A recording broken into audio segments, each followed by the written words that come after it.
All right, well, hello, wine-drinking people. We are back. It's time for what I had to drink yesterday. And, man, like I said, we've been doing a lot of drinking here in the store, so let me get right to it. This is actually some stuff that I had to drink at home last week.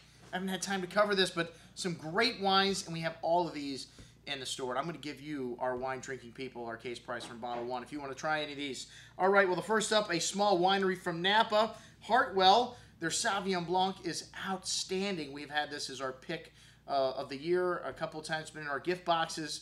A phenomenal small winery making Cabernet Sauvignon and Sauvignon Blanc. This one had this lovely melon and like grapefruit citrus with green fig, touch of that fresh green herbs and grass, but some nice minerality showing here on the nose as well. Very complex and definitely more on the fruit side there.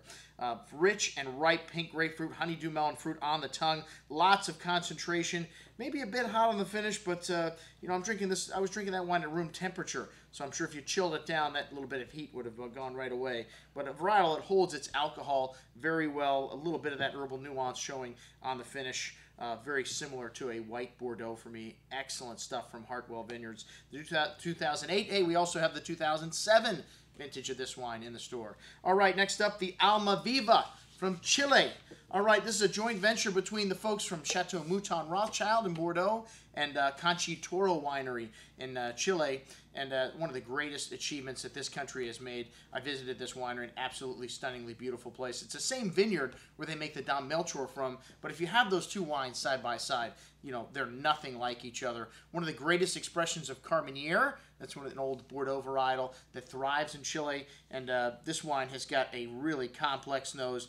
And you know, I had it the second day it opened is when I actually took the notes on it. You know, it had this lovely, you know, just a hint of that herbaceousness that you get from Chile, that fresh herbs, that fresh dirt, you know, kind of green a little bit, and kind of defines this country's wine. But lovely red currant and plum fruit, lovely cigar box spice mixed in there, very elegant, smooth and polished on the tongue with a nice deal of concentrated fruit in the mid-palate, velvety tannins, wonderful freshness, and like I said, after a day, this wine opened up beautifully. World-class stuff here, folks. One of the greatest wines made in Chile today, the Almaviva, and this is the 2006 vintage. All right, next up, the Neveu Sancerre Clos de Bouffons, and this wine is from the Loire Valley, a Sauvignon Blanc, and you know, really nice gooseberry, kind of a little bit of that grassy herbaceousness that you get from Sauvignon Blanc also, and some lovely tropical fruits, some papaya showing up in some lime.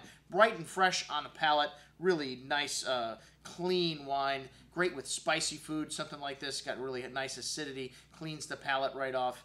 And I think we had this with a pork Penang last week. It was absolutely beautiful. And note a sea salt there on the finish too, leaving the tongue salivating for food. Lovely stuff. All right, well, on to what we had to drink this week in the store. Jeff from Franken is up next.